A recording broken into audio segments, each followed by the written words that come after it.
మన ప్రభు రక్షకుడైన యేసుక్రీస్తు నామములో మీ అందరికీ వందనాలు తెలియజేస్తున్నాం. బేతేల్ బాప్టిస్ట్ సంఘ బైబిల్ అధ్యయన తరగతి బైబిల్ స్టడీకి ప్రేమపూర్వకమైనటువంటి ఆహ్వానాన్ని తెలియజేస్తున్నాం. ప్రియులారా, ఈ ఆరాధన ప్రారంభించుకుందాం. తల వంచినట్లయితే ప్రార్థన చేసుకుందాం. సర్వశక్తి కలిగిన మా ప్రియ పరలోకపు తండ్రి, నీ పరిశుద్ధ నామానికి వందనాలు. ఇదిగో నీ యొక్క వాక్కులను ధ్యానించడం గాను మీరు మాకు అనుగ్రహిస్తున్నటువంటి ప్రశస్త సమయాన్ని బట్టి నీకు వందనాలు.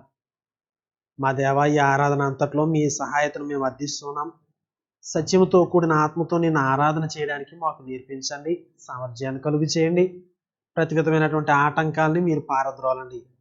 ప్రశాంతంగా నిన్ను ఆరాధించడానికి, నీ వాక్కులను మేము నోట్ చేసుకోవడానికి, వాటి ప్రకారం జీవించడానికి మాకు కృపను అనుగ్రహించండి. ప్రభువా, ఇదిగో మా మనసుల్లో పరిగేటటువంటి ఆలోచనలు, ఇంట్లో అటు ఇటు తిరిగేటువంటి డిస్టర్బెన్సెస్, ఈ సాంకేతిక పరిజ్ఞానానికి సంబంధించినటువంటి ఆటంకాలు సమస్తాన్ని మీరు పారద్రోలండి. ఈ సమయం అంతా మా జీవితాలకు ఆశీర్వాదకరంగా, నీ నామానికి మహిమకరంగా మలుచుమని ప్రభు రక్షకుడైన యేసుక్రీస్తు నామములో ప్రార్థిస్తున్నాము తండ్రి, ఆమేన్.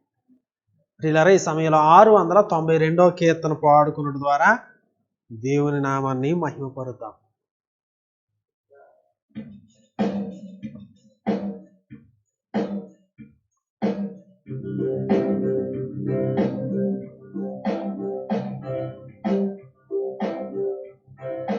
సీయోను పాటలు సంతోషముగను పాడుచు సీయోను వెళ్ళుదాం. సీయోను పాటలు సంతోషముగను పాడుచు సీయోను వెళ్ళుదాం. లోకాన శాశ్వతానందమేమియు లేదని చెప్పెను ప్రియుడేసు. లోకాన శాశ్వతానందమేమియు లేదని చెప్పెను ప్రియుడేసు. పొందవలేని లోకమునందు కొంతకాలమెల్ను శ్రమలు. పొందవలేని లోకమునందు కొంతకాలమెల్ను శ్రమలు. సీయోను పాటలు సంతోషముగను పాడుచు సీయోను వెళ్ళుదాము. ఐగుప్తును విడిచినట్టి మీరు అరణ్యవాసులయి ధరలో. ఐగుప్తును విడిచినట్టి మీరు అరణ్యవాసులయి ధరలో. నిత్య నివాసము లేదిలలోన నేత్రాలు కానను పై నిల్పుడి. నిత్య నివాసము లేదిలలోన నేత్రాలు కానను పై నిల్పుడి. సీయోను పాటలు సంతోషముగను పాడుచు సీయోను వెళ్ళుదాము. మారను పోలిన చేదైన స్థలముల ద్వారా పోవలసియుననేమి. మారను పోలిన చేదైన స్థలముల ద్వారా పోవలసియుననేమి. నీ రక్షకుండగు యేసే నడుపును మారని తనదు మాట నమ్ము. నీ రక్షకుండగు యేసే నడుపును మారని తనదు మాట నమ్ము. సీయోను పాటలు సంతోషముగను పాడుచు సీయోను వెళ్ళుదాము. ఐగుప్తు ఆశలన్నీయు విడిచి రంగుగా యేసుని వెంబడించి. ఐగుప్తు ఆశలన్నీయు విడిచి రంగుగా యేసుని వెంబడించి. పాడైన కోరహు పాపము మాని విధేయులై వీరాజిల్లుడి. పాడైన కోరహు పాపంబు మాని విధేయులై విరాజిల్లుడి. సియోను పాటలు సంతోషముగను పాడుచు సియోను వెళ్ళుదము. ఆనందమయ పరలోకంబు మనది, అక్కడ నుండి వచ్చునేసు. ఆనందమయ పరలోకంబు మనది, అక్కడ నుండి వచ్చునేసు.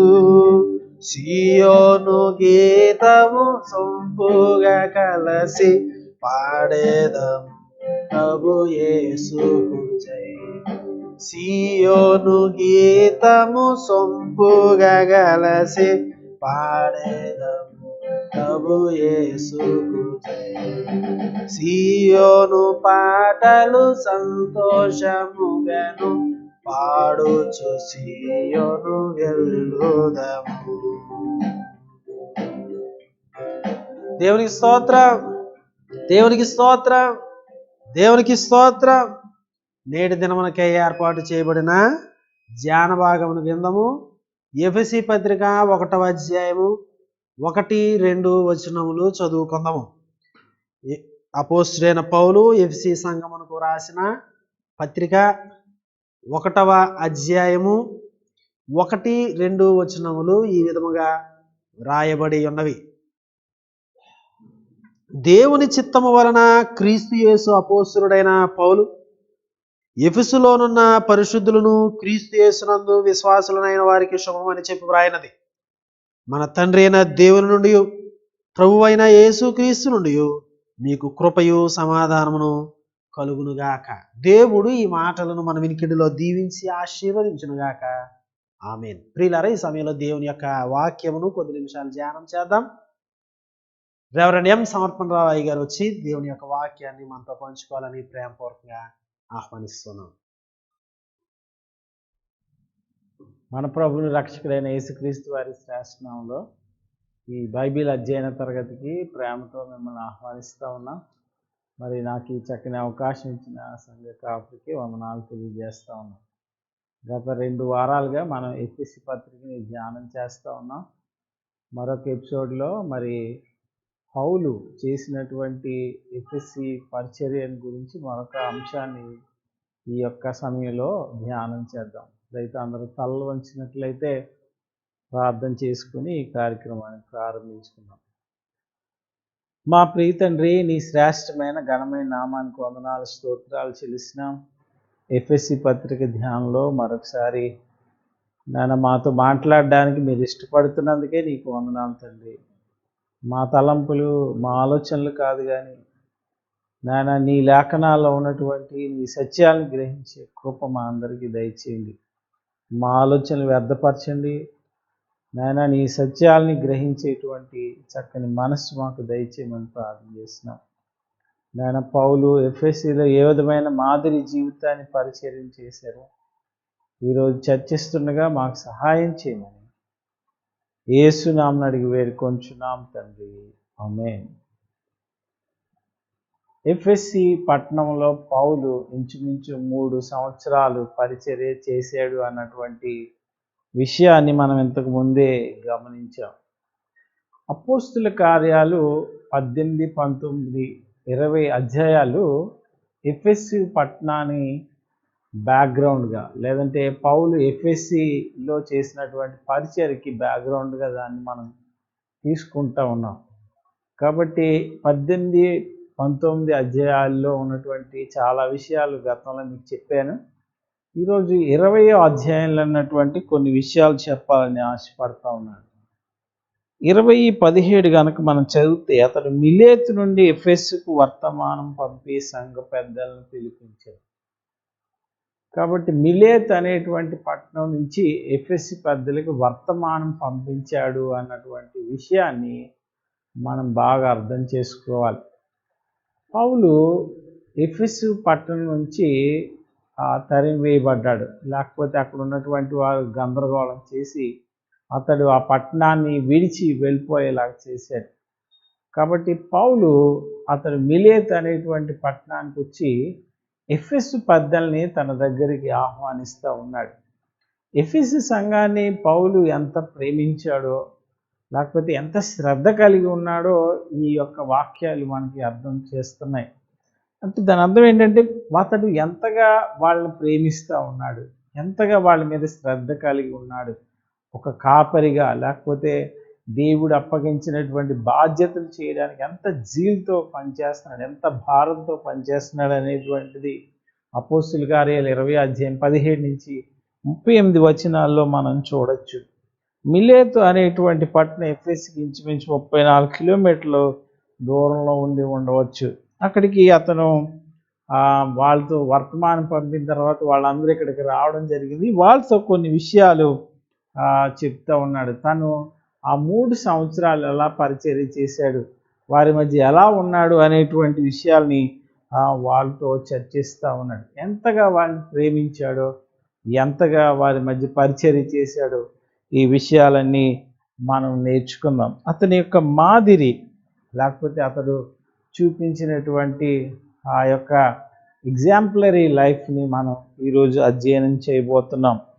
రాబర్ట్ ముర్రే మెక్సెయిన్ అనేటువంటి ఒక వ్యక్తి అతను చెప్పినటువంటి ఒక కామెంట్ లేదా కొటేషన్ నేను చదువుతున్నాను.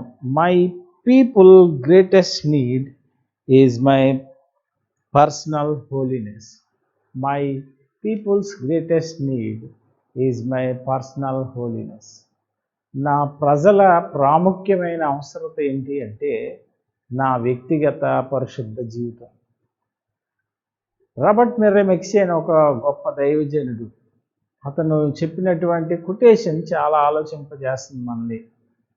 ప్రజల యొక్క అవసరత చాలాసార్లు మనం ఏదేదో అనుకుంటాం, కానీ మన యొక్క క్యారెక్టర్, లేకపోతే మన జీవన విధానం అది ప్రజలకి ముఖ్యంగా నచ్చుతుంది అన్నిటికంటే. కాబట్టి మన యొక్క మాదిరి జీవితాన్ని, లేకపోతే మన పరిచర్య జీవితాన్ని, మన కుటుంబ జీవితాన్ని, మన పర్సనల్ డెసిషన్ని అవి ప్రజల్ని బాగా ఇన్ఫ్లుయెన్స్ చేస్తూ ఉంటాయి. కాబట్టి పౌలు ఏ విధంగా వారి మధ్య పరిచర్య చేశాడు, ఎగ్జాంపులరీ లైఫ్గా ఉన్నాడో మనం చూద్దాం. మొట్టమొదటిగా మనం చూస్తే అతడు వారితో కలిసి వారి మధ్య నివసించాడు. ఇంచుమించు 3 సంవత్సరాలు అక్కడ ఉండడం మనం చూస్తాం.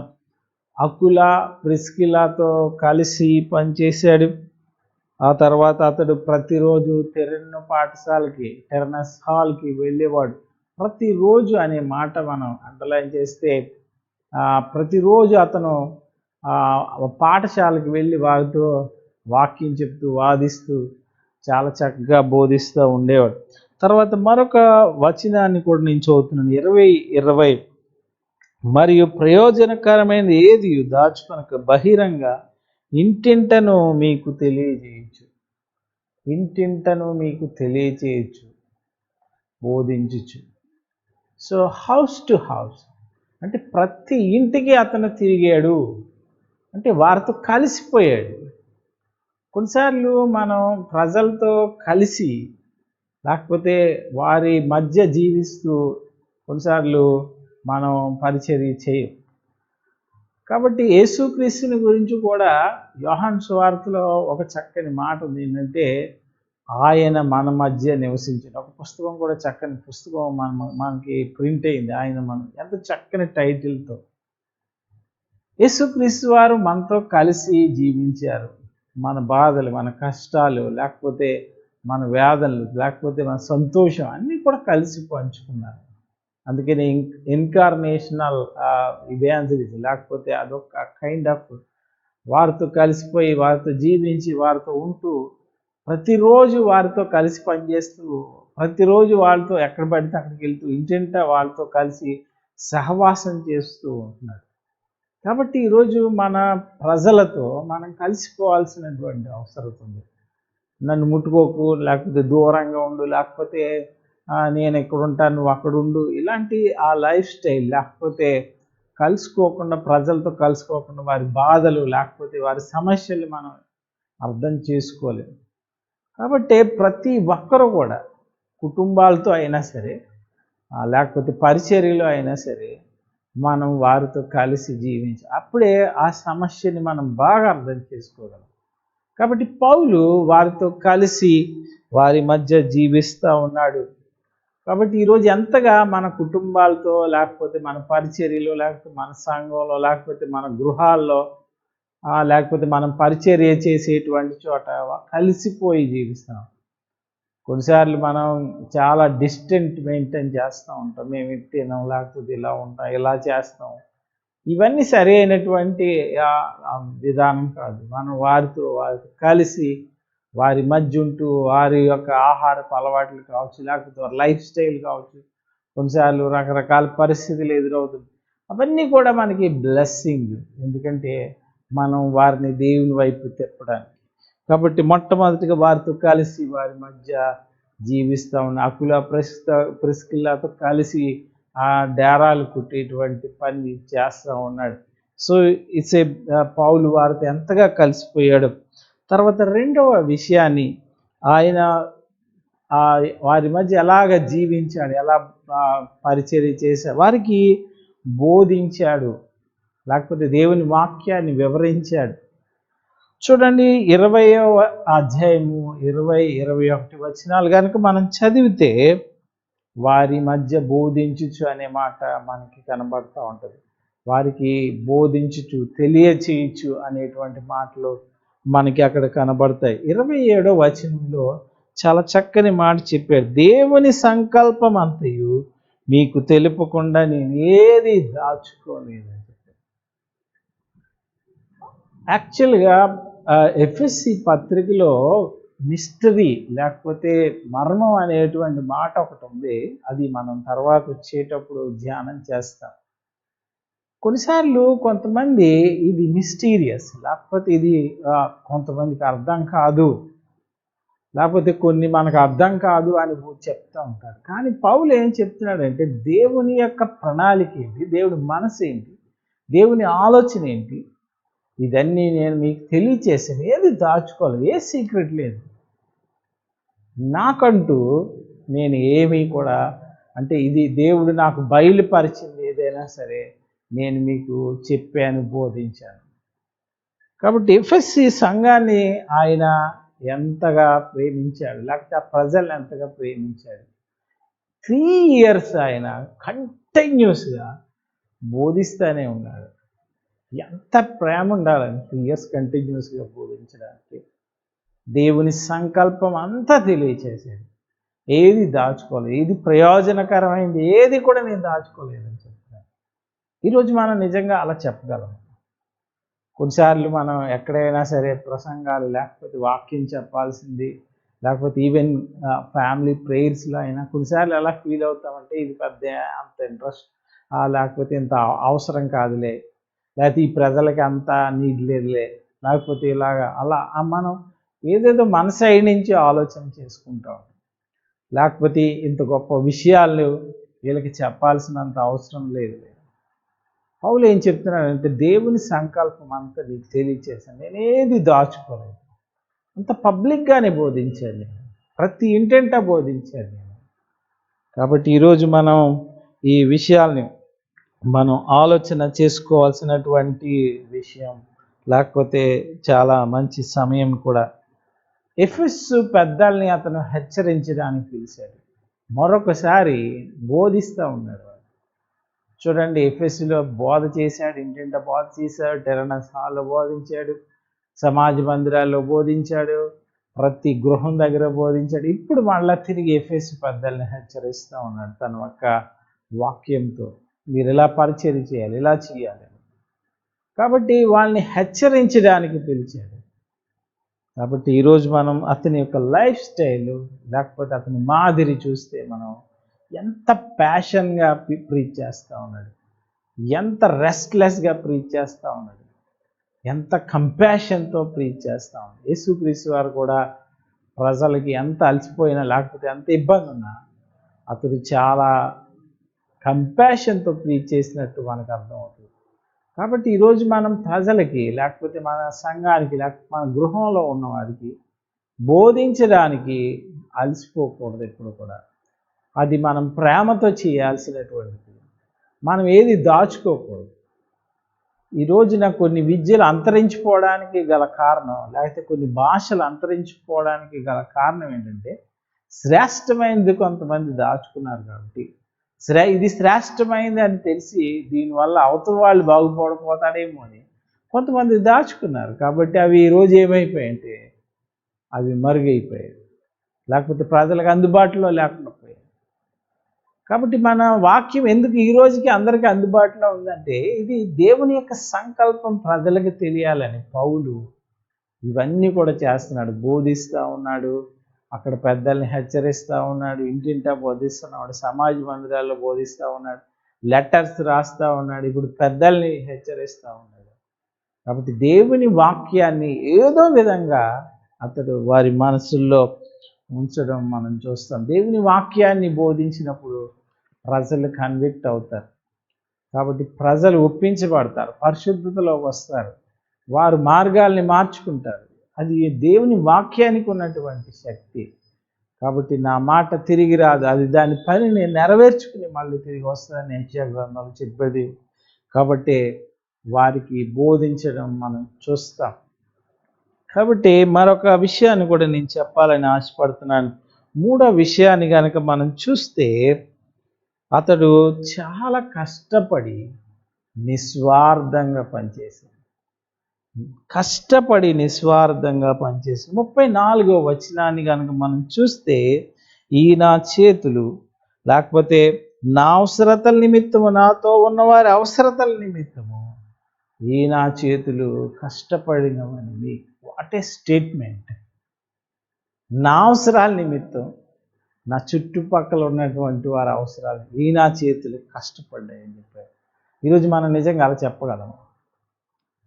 ఎవరి మీదో మనం ఆధారపడాల్సినటువంటి అవసరం లేదు. Paul is a great model, great example ఆయన మనకి. కాబట్టి ఈ నా చేతులు అందరూ కష్టపడి పని చేయాలి, లేకపోతే అలాగే సేవ చేయాలని నేను చెప్పను. అది సరి అయినటువంటి విధానం కాదు. కానీ పౌలు ఈ మార్గాన్ని, చాలా కష్టమైన మార్గాన్ని ఎంచుకున్నాడు. అందుకనే అతడు ఈ నా చేతులు కష్టపడి పనిచేసాయి. కొరింథీ పత్రికలు రాసినప్పుడు కూడా ఈ మాటలు అతను చెప్తూ ఉంటాడు. కాబట్టి అతడు చాలా కష్టపడి పనిచేశాడు అన్న విషయాన్ని మనం అర్థం చేయాలి. 33వ వచనం చదివితే, ఎవని వెండినైనను బంగారమునైను వస్త్రములైను నేను ఆశించలేదు. వెండి, బంగారం, వస్త్రాలు నాకు అక్కర్లేదు. చాలా నిస్వార్థంగా పనిచేస్తూ ఉన్నాడు. ఈరోజు ఎంత నిస్వార్థంగా కనుక మనం పని చేయగలిగితే మనం కూడా చాలామందిని దేవుని కొరకు సంపాదించవచ్చు. నిస్వార్థంగా పనిచేస్తాం. అకుల ప్రిస్కిలతో కలిసి ఆ డేరాలు కుట్టి వచ్చేటువంటి డబ్బులతో, నేను చెప్పాను కదా, టెర్నస్ హాల్ని రెంట్కి తీసుకుని, లేకపోతే అక్కడ ఉన్నటువంటి వారు కొంతమంది హెల్ప్తో, లేకపోతే మేబీ కొంతమంది స్పాన్సర్తో, అది అన్నీ కూడా చేయడం ఈజ్ ఏ గ్రేట్ మోడల్. కాబట్టి అతడు నిస్వార్థంగా పనిచేశాడు. ఏదో వస్తుంది, లేకపోతే పలానా చోటకి వెళ్తే నాకు ఇది కలిసి వస్తుంది, పలానా చోట ప్రీచ్ చేస్తే మనకి ఏదో వస్తుంది, లేకపోతే ఇక్కడైతే మనకి ఎక్కువ డబ్బులు వస్తాయి. It's nonsense. అది సరి అయినటువంటి విధానం కాదు. కాబట్టి మనం నిస్వార్థంగా ఉండాలి. దేవుడు మన అవసరాలు, లేకపోతే దేవుడు మనం ఎక్కడ ఉంచాలి అవన్నీ ఆయన చూసుకుంటాడు. కాబట్టి మనం కష్టపడి పని చేయాలి. ఒకవేళ మనం ఫిజికల్గా పని చేయకపోయినా, ఆ ప్రిపరేషన్లో అయినా, లేకపోతే వారి గురించి ఆలోచించడంలో అయినా, లేకపోతే వారికి ఎలా దేవుని వాక్యాన్ని ప్రజెంట్ చేయాలి, ఇదంతా కూడా కష్టమే. కాబట్టి మనం ఎప్పుడు కూడా స్వార్థంతో ఏదో కలిసి వస్తుంది, లేకపోతే ఇక్కడికి వెళ్తే ఇది వస్తుంది, అది సరి అయినటువంటి విధానం కాదు. ఎఫెసీ పత్రికలో 4వ అధ్యాయం 27-28 వచనాలు కనుక చూస్తే, అతడు అక్కడ ఉన్నటువంటి వారికి ఎలా నడుచుకోవాలో చెప్తూ ఈ మాటలు చెప్తున్నాడు. దొంగిలి వాడికి మీదట దొంగిలిక, అక్కర కలిగిన వానికి పంచిపెట్టుటకు వీలు కలిగిన నిమిత్తము తన చేతులతో మంచి పని చేయించు కష్టపడవలెను. ఎందుకు కష్టపడాలి అంటే, ఒకటి మంచి పనులు చేయాలి, అది దొంగతనాలు అవి చేయకూడదు. తర్వాత ఏం చెప్పాడంటే పంచిపెట్టుటకు వీలు కలిగి నా నా అవసరాల నిమిత్తం, నాతో ఉన్నవారి అవసరాల నిమిత్తం ఈ చేతులు కష్టపడ్డాయని చెప్పారు. కాబట్టి ఈరోజు మనందరం సోమరులుగా కాకుండా కష్టపడేటువంటి వ్యక్తులుగా మన అవసరాల నిమిత్తం, మన చుట్టూ ఉన్నవారి అవసరాల నిమిత్తం మనం కష్టపడాలి. అలాగని ఆరోగ్యాన్ని నిర్లక్ష్యం చేయమని కాదు. మనం ఎంతవరకు దేవుడు మనకి ఆ సామర్థ్యాన్ని ఇచ్చాడో అంతవరకు మనం ఖచ్చితంగా కష్టపడాల్సిన అవసరం ఉంది. నేను ఇప్పటికీ 3 విషయాలు చెప్పాను అతని మాదిరి. అతడు వారితో కలిసిపోయి వారి మధ్య జీవించాడు. 2 వారికి ఎప్పుడు బోధిస్తూనే ఉన్నాడు. 3 నిస్వార్థంగా పనిచేసే. ఇక 4వ విషయాన్ని అతని హృదయం ఎంతో భారంతో ఉంది. 19వ వచనం చూడండి, 20:19. కన్నీళ్లు విడిచిచ్చు పూర్ణమైన వినయభావంతో నేను ఎలాగూ ప్రభువుని ప్రేమించుతునో మీకు తెలియను. తర్వాత 31వ వచనం కనుక మనం చూస్తే, నేను 3 సంవత్సరాలు రాత్రింబగళ్ళు కన్నీళ్లు విడిచుచు అనేటువంటి మాట. ఆ తర్వాత ఎఫెసులో ఉన్నటువంటి వారందరూ అతడు చేసినటువంటి సేవకి ప్రతిఫలంగా వాళ్ళు కూడా కన్నీరు కారుస్తారు. సో కాబట్టి ఎంతో భారంతో సేవ చేశాను, కన్నీళ్ళు విడిచి. ఈరోజు చర్చిలన్నీ కూడా జోకులతో నిండిపోతా ఉన్నాయి. ఈరోజు చర్చెస్లో ఉన్నటువంటి మెసేజెస్ అన్నీ కూడా ఆనందాలమయమైపోయింది. మంచిదే, తప్పేం కాదు. కానీ భారంతో అది ఏమంటారు దాన్ని, వాళ్ళు కన్విక్ట్ అయ్యేటువంటి విధంగా మనం సేవ చేయలేకపోతున్నాం. ఒకసారి ఆలోచన చేసుకోవాలి. అట్లీస్ట్ మన కుటుంబాల గురించి మనం కన్నీరు కార్చలేకపోతున్నాం. ఒకవేళ మన ఇంట్లో ఇంకా మారు మనసు పొందని వాళ్ళు, లేకపోతే మన గృహాల్లో ఇంకా ఇబ్బందులో ఉన్నవారు, వ్యాధులతో ఉన్నవారు, ఆర్థిక సమస్యలతో ఉన్నవారిని చూసి మనం భారంతో పనిచేయలేకపోతున్నాం. మనకి ఒకలాంటి లైఫ్ స్టైల్ అలవాటు అయిపోయిందండి, ఈజీ లైఫ్ స్టైల్. మనం ఏదైనా ఇంత వేదంతో భారంతో కొన్నిసార్లు మనం పనిచేయలేకపోతున్నాము. అందుకే పౌలు ప్రతిరోజు వాళ్ళ కోసం ప్రార్థన చేస్తున్నారు. పన్నీళ్ళతో సేవ చేయడం అంటే ఏంటంటే ప్రార్థించాడు అని, ఎంతో భారం కలిగి ఉన్నాడు. కాబట్టి అక్కడ అతను ఆసియా దేశాన్ని అంతటినీ వాక్యం వినేలా చేయడానికి కారణం ఏంటంటే he has a great burden in his heart. కాబట్టి ఒక వ్యక్తి తప్పిపోతున్నప్పుడు, ఒక వ్యక్తి దేవుడి నుంచి దూరంగా వెళ్ళిపోతున్నప్పుడు, నేను ఒకవేళ వాడికి ప్రకటించిన తర్వాత నేనే ప్రాబ్లంలో పడతానేమో ఎంతో భారంతో కన్నీళ్ళతో సేవ చేస్తూ ఉంటాను. కాబట్టి ఈరోజు మనందరం మన కుటుంబాలు, మన సేవ, మన సంఘాలు, లేకపోతే మన యొక్క చుట్టుపక్కల ప్రాంతాలు మనం భారం కలిగి ఉండాల్సినటువంటి అవసరం ఉంది. పౌలు ఒక గొప్ప మాట ఎవరు చెప్పారే కానీ ఒక కొటేషన్ చెప్పారు. ఒక మంచి పరిచారకునికి లేకపోతే ఒక మంచి దైవజనుడికి ఉండాల్సినటువంటి లక్షణాలు, మొట్టమొదటిది బెంట్ నీస్. అతని యొక్క మోకాళ్ళు వంగి ఉండాలి. అంటే అతను నిత్యము వాళ్ళ కోసం ప్రార్థించేది వంగిన మోకాళ్ళు, ప్రార్థించేటువంటి మోకాళ్ళు. కాబట్టి పౌలు వాళ్ళ కోసం 3 సంవత్సరాలు కంటిన్యూస్గా రాత్రి పగలు అతడు ప్రార్థన చేశాడని దేవుని వాక్యం చెప్పింది. తర్వాత బ్రోకెన్ హార్ట్, పగిలిన హృదయం. ఏదైనా ఒక విషయం విన్నప్పుడు నీ హృదయం నిజంగా ద్రవిస్తుందా? ఏదైనా ఒక విషయం మనం వింటున్నప్పుడు ఆ బాధ మనం ఫీల్ అవుతున్నాము. ఒక వ్యక్తి మన దగ్గరికి వచ్చి ఏదైనా షేర్ చేసేదనుకోండి, ఈ టైంలో చాలామందికి జాబ్స్ పోతా ఉన్నాయి, ఈ టైంలో చాలామంది ఇబ్బందుల్లో ఉన్నారు, లేకపోతే చాలామంది మనకు ఫోన్ చేసి చదువుకోని వాళ్ళు, లేకపోతే రకరకాల అనుమానాలతో ఈ కోవిడ్ గురించి వాళ్ళంతా వాళ్ళు చాలా ఇబ్బంది పడిపోతున్నప్పుడు మనం వారికి సహాయం చేయగలుగుతున్నాం. కాబట్టి బ్రోకెన్ హార్ట్, ఈ పరిస్థితిని అంతా చూసి మన హృదయం విదారకంగా మారుతూ ఉండాలి. కాబట్టి ఇవన్నీ కూడా మనం ఆలోచన చేసుకోవాల్సినటువంటి అవసరం. ఇక లాస్ట్ది వెట్ ఐస్ అని చెప్పాడు. వెట్ ఐస్, కన్నీళ్ళు కార్చే తడిసిపోయినటువంటి కళ్ళు. ఎవరు చెప్పారో కానీ ఈ స్టేట్మెంట్స్ గ్రేట్ స్టేట్మెంట్. కాబట్టి ఈరోజు మనం నిజంగా భారం కలిగి ఉన్నాము. అట్లీస్ట్ మన కుటుంబాల కోసం ఇలా చేస్తున్నాము. ప్రతిరోజు మోకాళ్ళు వేస్తున్నామా? ప్రతిరోజు హృదయం ద్రవించేలాగా దేవుని అడుగుతున్నామా? ప్రతిరోజు మనం కళ్ళు చెమరుస్తున్నాయా?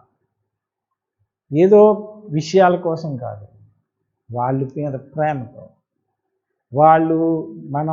వాళ్ళ మీద మనం చూపించేటువంటి దేవుని యొక్క ప్రేమతో ఇవన్నీ జరగాలి. కాబట్టి అతను చాలా మంచి పరిచర్య చేస్తూ ఉన్నాడు.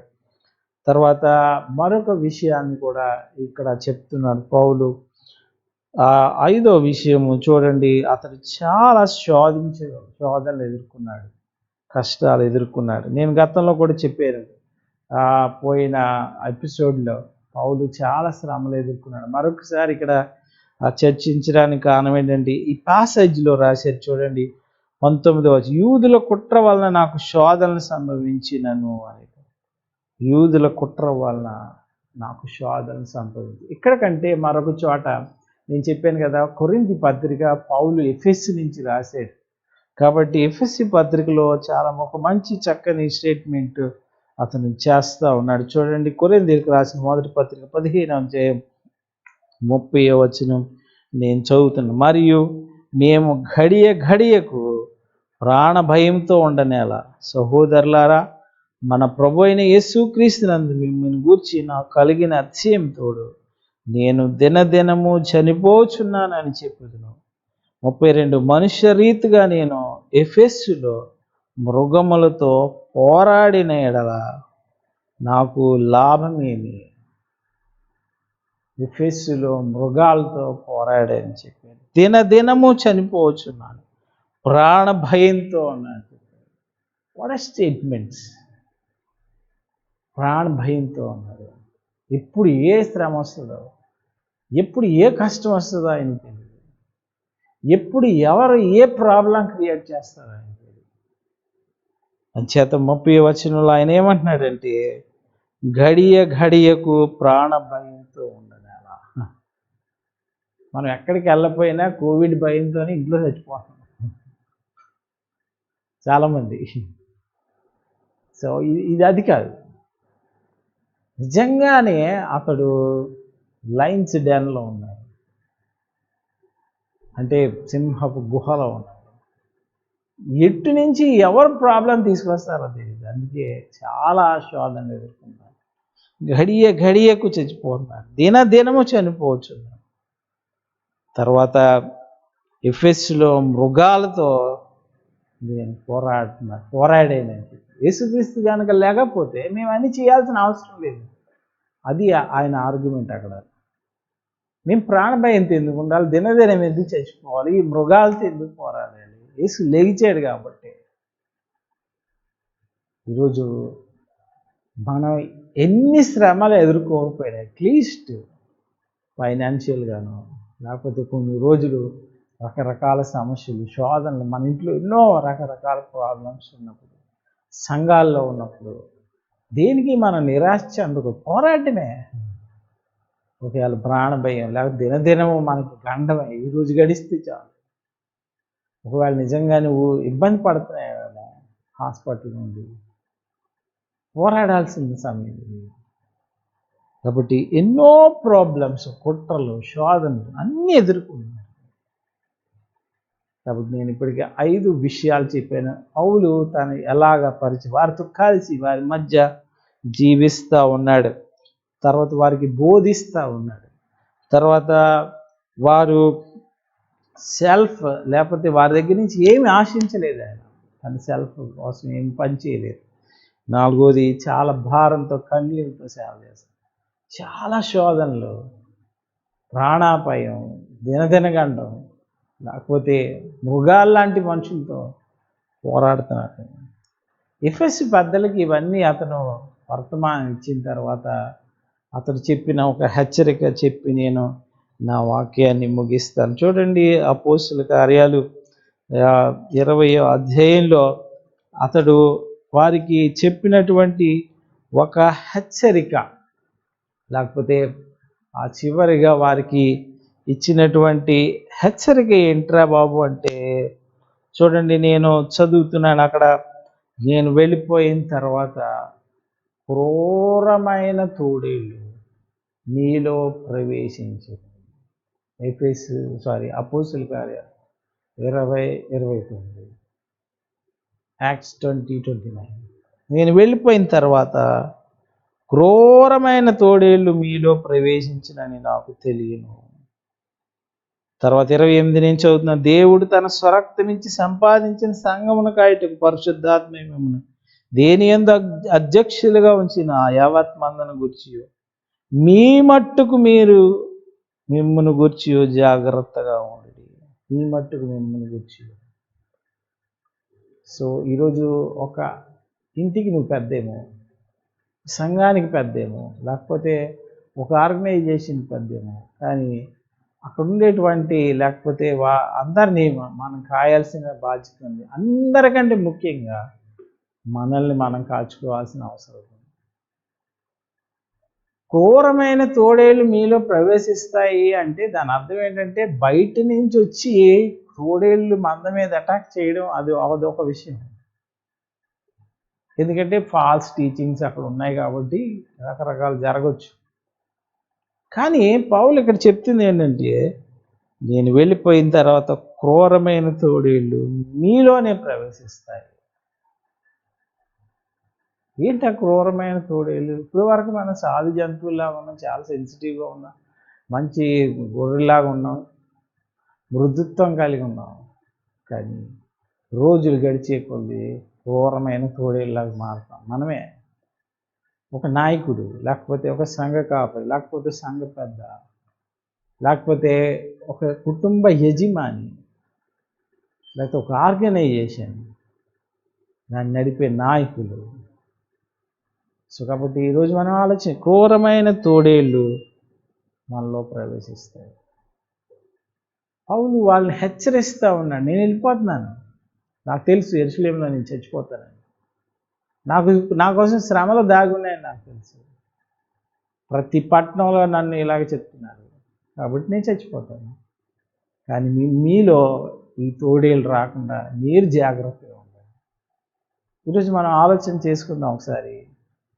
కనికరం లేనటువంటి ఒక తోడేలు మన మధ్య ఉందేమో, భారంతో సేవ చేయలేనటువంటి ఒక తోడేలు మనలో ఉందేమో, లేకపోతే బోధించడానికి ఇష్టం లేని ఒక తోడేలు అది వస్తుందేమో, ధన మోహం లేకపోతే వెండి ఏం కలిసి వస్తుంది అని తోడేలు మనకు వస్తుందేమో, లేకపోతే శ్రమలు వస్తే పారిపోయేటువంటి ఒక భయంకరమైన తోడేలు మనలో డెవలప్ అయిపోయిందేమో నాకు తెలియదు. మనల్ని మనం జాగ్రత్తగా చూసుకోవాలి.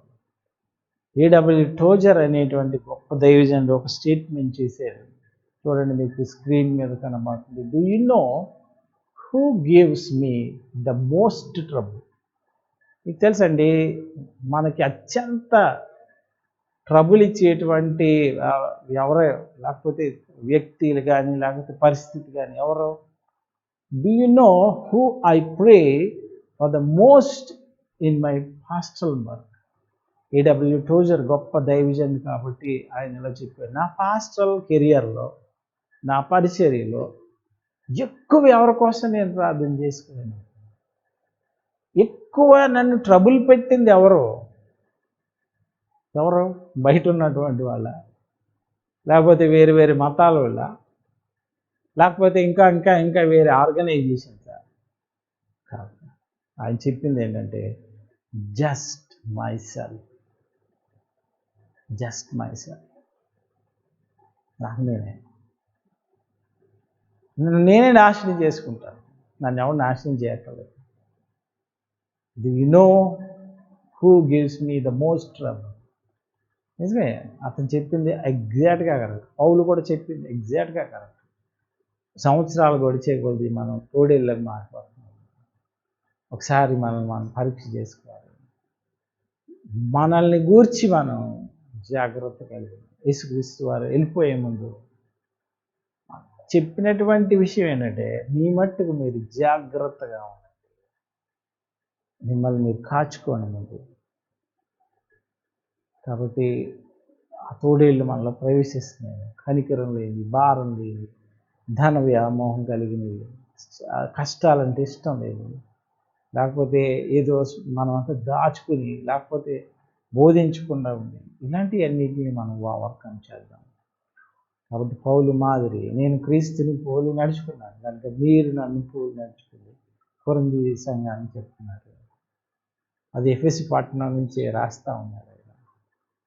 వాళ్ళు కూడా చెప్పాడు, నేను ఈ మధ్య అలా నడుచుకున్నాను, మీరు చూశారు కదా, కాబట్టి నన్ను పోలి నడుచుకోండి. కాబట్టి దేవుని పోలి నడుద్దాం, గొప్ప సేవకుడైన పౌరుని పోలి నడుద్దాం, మనలో మనం జాగ్రత్తగా కాచుకుందాం. దేవుడి మాటలు దీవించి ఆశీర్వదించును గాక. ప్రార్థన చేసుకుందాం. మా ప్రియ తండ్రి, మమ్మల్ని మేము జాగ్రత్తగా కాచుకుంటూ మా మందని, లేకపోతే మాకు ఇచ్చిన కుటుంబాన్ని పై విచారణ చేయడానికి సహాయం చేయండి. ఎప్పుడు కూడా నాయన మేము వారితో కలిసి జీవించడానికి, వారితో కలిసిపోవడానికి మాకు సహాయం చేయండి. మేము వేరు, వారు వేరు కాదు నాయన, వారి మధ్య ఉండడానికి, వారితో కలిసి అన్ని కష్ట సుఖాలు పంచుకోవడానికి సహాయం చేయండి. మరి శ్రేష్టమైనది నువ్వేది మాకు ఇచ్చినా అది నువ్వు మాకు ఉచితంగా ఇచ్చావు, కాబట్టి ఉచితంగా బోధించడానికి సహాయం చేయండి. మా స్వప్రయోజనం కోసం దేన్ని దాచుకోకుండా, ఇంటింట ఎక్కడున్నా, ఏ ప్రాంతంలో ఉన్నా, ఏ ట్రావెల్లో ఉన్నా మేము బోధించే సహాయం మాకు దయచేయమని ప్రార్థన చేస్తున్నాం. మరి ముఖ్యంగా మా చేతులు కష్టపడి మా అవసరాల నిమిత్తం, మా చుట్టూ ఉన్న వాళ్ళ అవసరాల నిమిత్తం ఏమీ ఆశించకుండా సేవ చేసే కృప మాకు నాయన. ధనాపేక్ష అనే తోడేలు మాలో రాకుండా సహాయం చేయమని ప్రార్థన చేస్తున్నాం. నీ కృప మా మీద మెండుగా ఉంచిన దేవానికి వందనాలు, స్తోత్రాలు చెల్లిస్తున్నాం. మరి ముఖ్యంగా నాయన మేము ఎప్పుడు కూడా ఏ పరిస్థితుల్లో ఉన్నప్పటికీ కూడా, శ్రమైన, కష్టమైన, ఉపద్రవమైన, మేము ఎప్పుడు కూడా వాటిని ఎదుర్కోవడానికి సహాయం చేయమని ప్రార్థన చేస్తున్నాం తండ్రి. అలాంటి కృప మాకు దయచేయండి. మమ్మల్ని మేము కాచుకుంటూ మేము నీకు మాదిరిగా జీవించే కృప మాకు దయచేయండి. యేసు నామమున అడిగి వేడుకొంచున్నాం తండ్రి, ఆమేన్. దయతో మీ సూచనలు, సలహాలు, అలాగే మరి మీరు ఏమైనా కామెంట్స్ చేయాలంటే తప్పకుండా మాకు పంపించాలని మనం చేస్తాం. Thank you very much. ఎంతో చక్కగా దేవుని యొక్క వాక్యాన్ని మనతో పంచుకున్నటువంటి రెవరెండ్ ఎం సమర్పణ గారికి ప్రత్యేకమైనటువంటి వందనాలు తెలియజేస్తున్నాం. ప్రియులారా గమనించండి, రేపటి దినము శుక్రవారము సాయంకాలము 7 గంటలకు ఉపవాస కూడిక ఇదే యూట్యూబ్ ఛానల్పై, అదేవిధంగా ఇదే ఫేస్బుక్ పేజ్పై ప్రసారం అవుతాయి కనుక దయచేసి గమనించి ఈ ఆరాధనలో పాల్గొనాలని మనం చేస్తున్నాం. ఈ ఛానల్ని మీరు ఇంకా సబ్స్క్రైబ్ చేసుకోకపోతే సబ్స్క్రైబ్ చేసుకోవాలని మనం చేస్తున్నాం. తద్వారా మీకు ఎప్పటికప్పుడు రిమైండర్స్ ఇవ్వబడతాయి. మీరు ఫేస్బుక్లో పేజ్ని కూడా లైక్ చేసుకున్నట్లయితే అక్కడ కూడా మీకు ఎప్పటికప్పుడు అది చూపిస్తుంది. ప్రోగ్రామ్స్ ఏమైనా ఉన్నట్లయితే కనుక గమనించాలని మనం చేస్తున్నాం. మీ యొక్క స్నేహితులకు, బంధువులకు ఈ యొక్క కార్యక్రమాన్ని పరిచయం చేయాలని, దేవుని యొక్క రాజ్యవ్యాప్తిలో మాతో కలిసి పాలుపంపులు పొందాలని ప్రత్యేకంగా మనం చేస్తున్నాం. మనం అందరూ లేచి నిలబడి అలా ప్రభు నేర్పిన ప్రార్థన ఆశీర్వాదంతో సెలవు తీసుకున్నాం. పరలోకమందున మా తండ్రి, నీ నామం పరిశుద్ధపరచబడును గాక, నీ రాజ్యం వచ్చును గాక, నీ చిత్తం పరలోకమందు నెరవేర్చున్నట్లు భూమి అందును నెరవేరును గాక. మా అనుదిన ఆహారాన్ని మాకు అనుగ్రహించండి. మా రుణస్తులను మేము క్షమించిన ప్రకారము మా రుణములను క్షమించండి. మమ్మల్ని శోధలోని తేక కీడు నుండి తప్పించండి. ఎందుకంటే రాజ్యము, బలము, మహిమ నిరంతరం నీవై ఉన్నవి తండ్రి. ఆమేన్. ఇప్పుడు మన పరమ తండ్రి అయిన దేవుని యొక్క ప్రేమయు, ఆయన కుమారుడైన యేసు క్రీస్తు వారి యొక్క కృపయు, పరిశుద్ధాత్మ యొక్క అన్యోన్య సహవాసం ఆయనను ప్రేమించి బిడ్డలందరికీ, మరి ముఖ్యంగా ఈ బైబిల్ అధ్యయన తరగతిలో పాలు పంపులు పొందిన ప్రతి ఒక్కరికి సదాకాలము తోడైండును గాక. ఆమేన్. ఈ కార్యక్రమాన్ని పాల్గొన్నటువంటి మీ అందరికీ ప్రత్యేకమైన వందనాలు తెలియజేస్తున్నాం. Good night. God bless you.